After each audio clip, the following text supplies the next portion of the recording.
Oh, then let me be a god. By the power of Grayskull,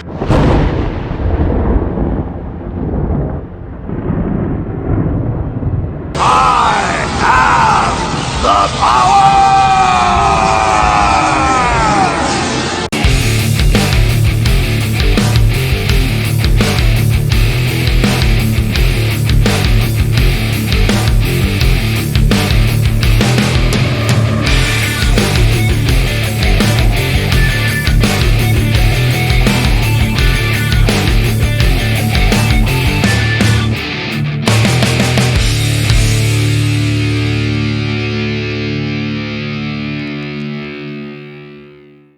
Welcome everyone, I'm Big King Taurus, and this is a review of Masterverse Deluxe Skelegod from the Netflix original series Masters of the Universe Revelation.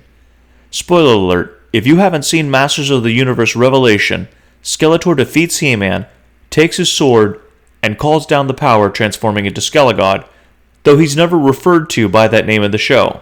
Skelegod is packaged in a larger version of the standard blue Masterverse packaging where we can see him and his accessories. He is the first deluxe figure to be released in the Masterverse line.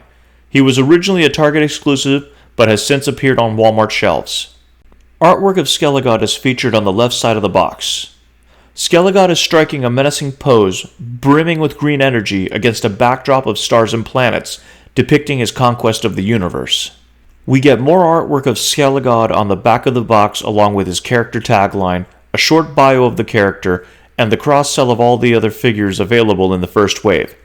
Skelegod's right fist is charged with green energy, and he is once again against a backdrop of space where we can see stars, planets, and an asteroid field, possibly the remnants of a world he has destroyed.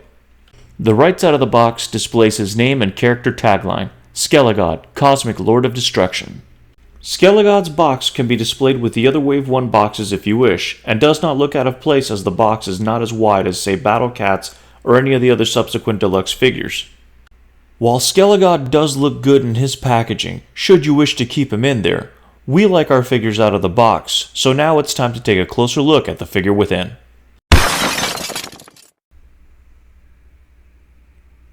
Skelegod comes packed with a green blast effect, an additional set of gripping hands, and a slight redeco of He-Man's power sword. Skelegod's power sword, pictured on top, features a lighter shade of brown on the handle, and the non-painted areas are more of a gunmetal color than the bluish-gray of the original power sword packed with He-Man. Here is Skelegod out of his packaging. Right away we can see that he's an entirely unique mold, sharing no parts with either Skeletor or He-Man before him. His body is molded mostly in blue plastic with a dark wash over it. His armor is mostly black with gunmetal painted areas and bright green accents. On the back of the figure he comes with a cape like Skeletor did, but the cape on this figure is far more elaborate as it has several layers, comes in multiple shades of purple, has two stud-like pieces giving it some weight, and the ends have more of a pattern to them and aren't just straight flat ends. The quality of the fabric used isn't that great, but it displays well. Getting a closer look at the figure, we see that his chest has an H symbol similar to He-Man's seared into it, painted in a bright green with a purple border around it. His face is undoubtedly Skeletor's. His helmet is black and sports a pair of purple horns similar to the head of Skeletor's Havoc Staff. The head sits atop a bright green painted neck with a clear green energy piece over it, meant to mimic the effect in the animation that shows how Skelegod is overflowing with power. The biceps and torso have molded blue straps. His shoulder armor is mostly black with areas painted in a gunmetal color and have what looks like eyes painted in the same green as the chest symbol and neck.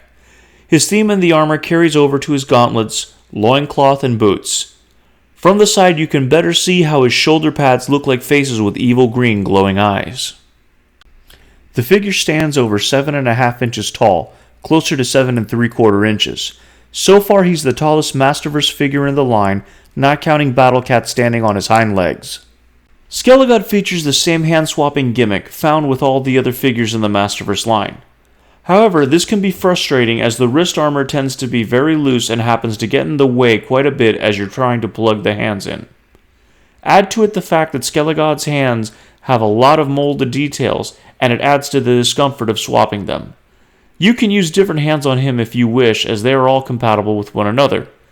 Conversely, you can also use Skelegod's hands and gauntlets on Skeletor and have a very crude Terror Claws Skeletor custom. Here is Skelegod being broken down and having all the removable parts taken off to better look at the base body. Head, neck piece, shoulder armor, cape, gauntlets, and hands. The blue harness, while a separate piece, is glued in place and not designed to be removed.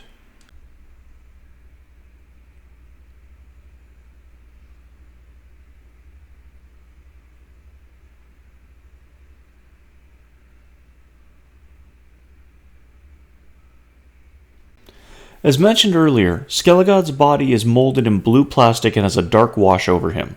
You can see in the wrist ports as well as the knee when it is bent that the color of the figure is molded in either the same or very close to the color of Skeletor. Here we can see that Skelegod is all new tooling.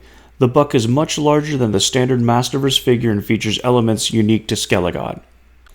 On top of the shoulders you can see notches that correspond to pegs on the underside of the armor to hold it in place, as well as notches in the blue harness where the cape sits in place. Included with the figure is a green blast effects piece that can clip over his gripping hands as a spell effect. If you have a stand, you can also display it as a projectile. As mentioned before, he comes with the power sword.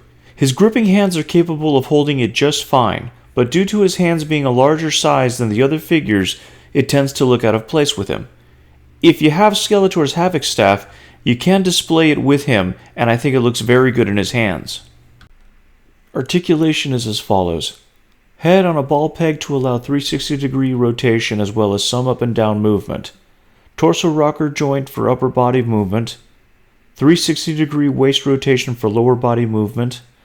Arms swivel up and down and rotate at the shoulder, but is hampered by shoulder armor. 360-degree bicep rotation. Double jointed elbow, wrist rotation and swivel hampered by gauntlets, legs can kick forward, legs can spread out to the side, thigh rotation which was not shown, double jointed knees, boot rotation at the mid-calf, back and forth ankle movement and side-to-side pivot. Since he's a Masterverse figure, not only can you swap on heads from other Masterverse figures, but you can also swap on heads from Masters of the Universe Origins figures as well. The neck and the collar pieces can cause some limitations, but overall this is a feature that you can enjoy. Final thoughts. Skelegod is a unique design that stands out even by Masters of the Universe standards. I like the concept of Skeletor gaining the powers of Grayskull and what it would entail, and I'm glad we get to have it in figure form.